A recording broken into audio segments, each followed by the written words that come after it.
Hello बच्चों, let's read our question. So this question is specially about phrasal verb. तो बच्चों इस question में हम क्या समझेंगे कि फ्रेजल वर्ब का मीनिंग क्या होता है, क्या ये एक ऑर्डिनरी वर्ब है या फिर थोड़ी डिफरेंट होती है ऑर्डिनरी वर्ब से, ठीक है। और इसका यूसेज हमारे chapter number 4 from the diary of the Anne Frank में किस तरीके से हुआ यानी उसके कुछ सेंटेंसेस हम समझेंगे जहां पे फ्रेजल वर्ब्स का यूसेज हुआ है। तो चलिए बच्चे समझते हैं सबसे पहले कि फ्रेजल वर्ब होता क्या है। So phrasal verb is a verb that is made up of main verb together with an adverb और a preposition और both। ठीक है, तो यानी फ्रेजल वर्ब एक ऐसी वर्ब है जो कि मेन वर्ब और एडवर्ब के साथ बनती है या फिर मेन वर्ब एडवर्ब प्रेपोजिशन तीनों को मिलके बनती है, यानी तीनों से मिलके बनती है। It's meaning is different from the meaning of its part. ये सबसे इंपॉर्टेंट चीज है देखिए फ्रेजल वर्ब के बारे में कि फ्रेजल वर्ब का मीनिंग उसके कंपोनेंट्स यानी कि जिनसे मिलके वो बनी हुई है उससे बिल्कुल डिफरेंट होता है। इट मीन्स इनका मीनिंग कभी कभी इडियोमैटिक भी हो सकता है, ठीक है। तो यानी फ्रेजल वर्ब का मीनिंग आप स्ट्रेट अवे वर्ड्स जिस वर्ड से वो मिलके बनी हुई है उससे नहीं निकाल सकते। अब देखिए एग्जाम्पल से समझते हैं।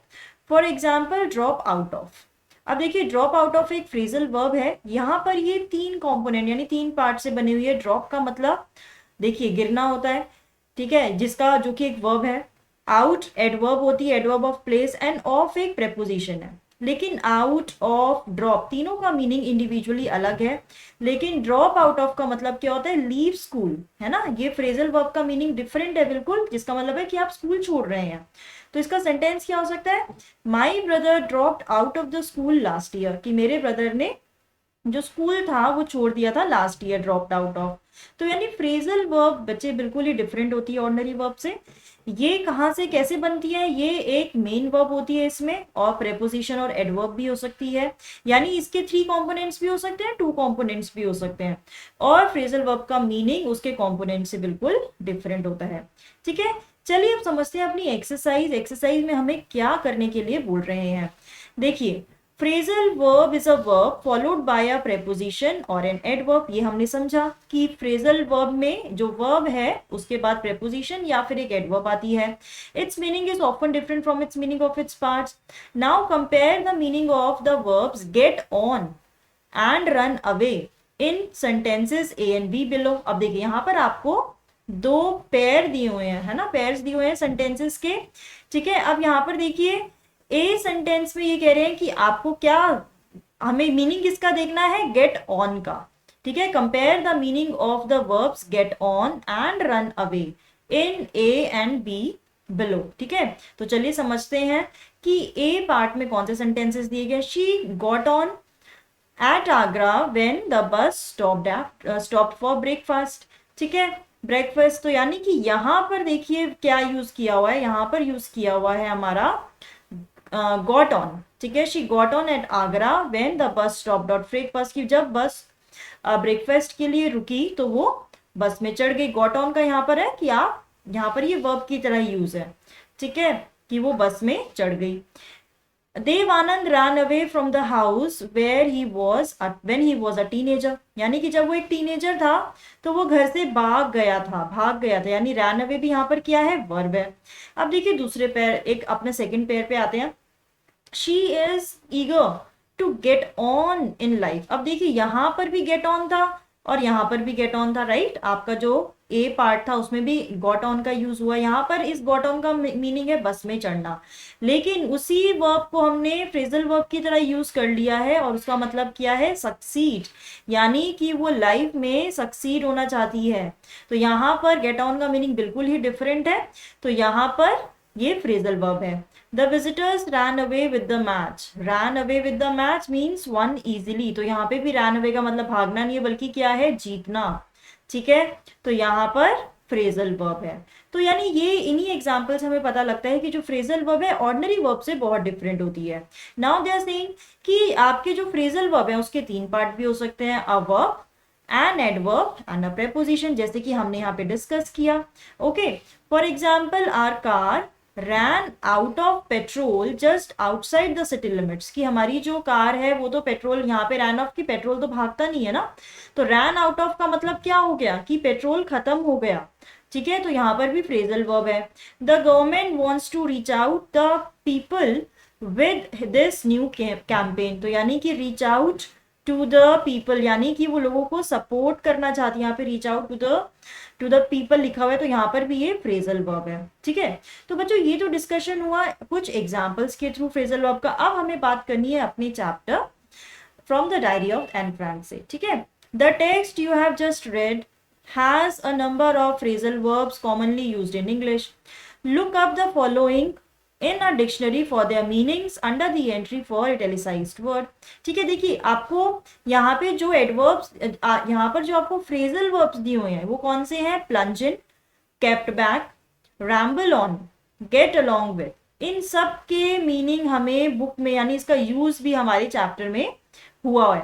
ठीक है, plunge in का मतलब हमें, अब हम आगे जो मैच मेकिंग करेंगे इसमें से हमें प्लंज इन का मीनिंग भी पता लग जाएगा। रैम्बल ऑन भी हमारी जो एनी फ्रैंक है वो यूज करती हैं। आपको याद होगा कि जब वो हमारे जो मिस्टर कीजिंग है, ठीक है, उनका दिया हुआ ऐसे जब लिखती हैं तो उसमें वो रैम्बल ऑन टेक्स्ट में यूज हुआ है। तो चलिए इन सब वर्ड्स के, इन सब फ्रेजल वर्ब के मीनिंग डिस्कस करते हैं। Now find the sentences in the lesson that have the phrasal verbs given below. Match them with their meanings. You have already found out the meanings of some of them.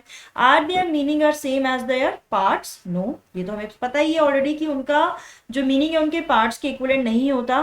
ठीक है, and note that two parts of a phrasal verb may occur separated in the text, कि कभी कभी अगर दो part से मिलके बना हुआ है आपका फ्रेजल वर्ब तो वो अलग अलग भी हम उसको कर सकते हैं। ठीक है, तो सबसे पहले बच्चे हम डिस्कस करेंगे किसका मीनिंग? प्लंज इन का। अब देखिए यहाँ पर आपको कुछ ऑप्शंस भी दिए हुए हैं, तो प्लंज इन का मतलब क्या होता है हम डिस्कस करते हैं। यहाँ पे लिखा हुआ है to go straight to the topic, यानी जब आप अपने टॉपिक के बारे में डायरेक्टली यानी स्ट्रेट बात करना चाहते हैं उसको हम कहते हैं प्लंज इन। ठीक है, तो ये कब बोलती है एनी फ्रैंक? हमें चैप्टर में से ही सेंटेंस बनाना है।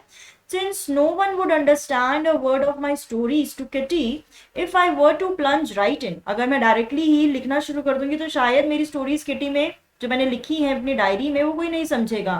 I would better provide a brief sketch of my life much as I dislike doing so, यानी कि मैं नहीं करना चाहती लेकिन तभी मुझे करना पड़ेगा। तो यहाँ पर आपका प्लंज राइट इन का यूज हुआ है। ठीक है, अब देखिए अब हमारा सेकंड क्या दिया हुआ है, आप देखिए अपने एक्सरसाइज में केप्ट बैक। केप्ट बैक कब यूज करती है? यानी केप्ट बैक का मतलब होता है आपका नॉट प्रमोटेड। ठीक है, कि आपको पास नहीं किया जा रहा है। तो यहाँ पर केप्ट बैक हमारी चैप्टर में कब यूज हुआ था? The reason of course is the forthcoming meeting in which the teachers decide who will move up to the next form और who will be kept back, कि किसको आगे बढ़ाया जाएगा और किसको पीछे रखा जाएगा। पीछे रखने का मतलब है कि प्रमोट नहीं किया जाएगा नेक्स्ट लेवल पर। और देखिए मूव अप का यूज भी यहीं पर ही है। मूव अप का मतलब go to the next grade यानी प्रमोट हो जाना। तो किसको? Who will move up to the next form और who will be kept back. तो ये यहाँ पर हमारे दोनों फ्रेजल वर्ब का यूसेज है। अब देखिए रैम्बल ऑन की बात कर रहे थे हम, जो कि हमें यहाँ पर भी दिया हुआ है रैम्बल ऑन और हमें यहाँ पर भी दिया हुआ है मैच में। तो रैम्बल ऑन का मीनिंग क्या हो सकता है? स्पीक और राइट विदाउट फोकस, कि जब आप बस लिखते जाते हैं और बोलते जाते हैं बिना किसी फोकस के, आपको पता ही नहीं है कि कौन से टॉपिक पे आपको बात करनी है, बस आपका मोटिव है कि बस बोलते जाना।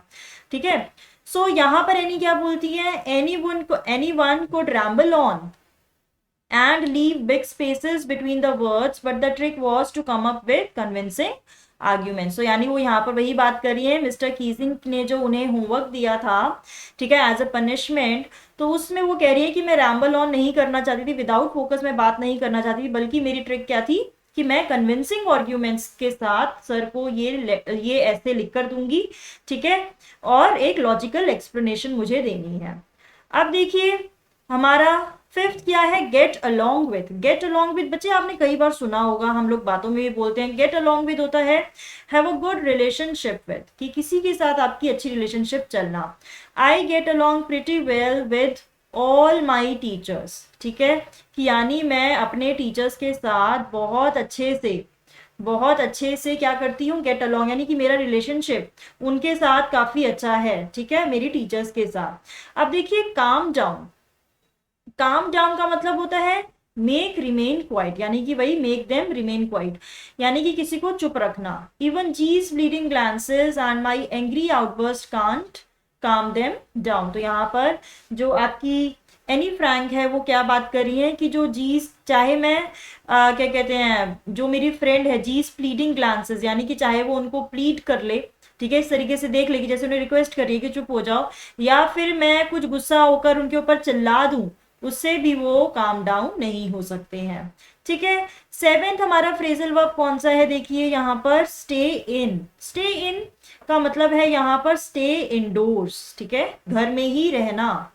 I was feeling a little I was feeling a little depressed and was sitting at home with my chin in my hands, bored, listless, wondering whether to stay in or go out। कि मैं सोच रही थी, मैं इतनी bore हो रही थी घर में, ठीक है, बस अपना अपना जो चेहरा है वो अपनी चिन अपने हाथों में रखा हुआ था, बोर थी, और मैं सोच रही थी कि मैं क्या करूं, कि अंदर रहूं या फिर बाहर जाऊं, घर से बाहर जाऊं, ठीक है। अब देखिए एट्थ में क्या है, मेकअप फॉर। यहाँ पे मेकअप फॉर, यहाँ पे मेकअप करना नहीं है, मेकअप फॉर यहाँ पर क्या मतलब है, कंपनसेट करना, ठीक है। The birthday celebration in 1942 was intended to make up for the other. तो यहाँ पर एनी क्या बोलती है, मेकअप कैसे यूज करती है, कि जो मेरा बर्थडे सेलिब्रेशन था 1942 में, वो किसी और बर्थडे का को कंपनसेट करने के लिए सेलिब्रेट किया गया था, ठीक है। अब देखिए लास्ट फ्रेजल वर्ब है हमारा हैंड इन। ये आप लोग बहुत ज्यादा यूज करते होंगे हैंड इन, और जो एनी फ्रैंक है उस चैप्टर में भी हैंड इन का यूज हुआ है। कैसे, इसका मीनिंग होता है गिव एन असाइनमेंट और homework to a person in authority. जब आप किसी अथॉरिटी को या आप टीचर को अपना असाइनमेंट सबमिट करते हैं, उसको हम कहते हैं I hand in my assignment. So what did she say? I handed it in and Mr. Keesing had nothing to complain about for 2 whole lesson। कि मैंने अपना असाइनमेंट सबमिट कर दिया था, अपना होमवर्क सबमिट कर दिया था उन्हें, और मिस्टर कीसिंग ने 2 लेसन तक कोई कंप्लेन नहीं की, ठीक है। तो बच्चों ये हमारे सारे फ्रेजल वर्ब से जिसके मीनिंग हमने डिस्कस किया, हमने ये भी डिस्कस किया कि फ्रेजल वर्ब का मतलब हम कैसे समझ सकते हैं, इसका मीनिंग प्रिडिक्ट करना इतना इजी नहीं है, इन्हें याद करना पड़ता है, ठीक है। और आप जितना टेक्स्ट पढ़ेंगे आपको उतना ही फ्रेजल वर्ब का यूसेज और उनका मीनिंग समझ में आता रहेगा। तो बच्चों I hope you have understood the answer. All the best.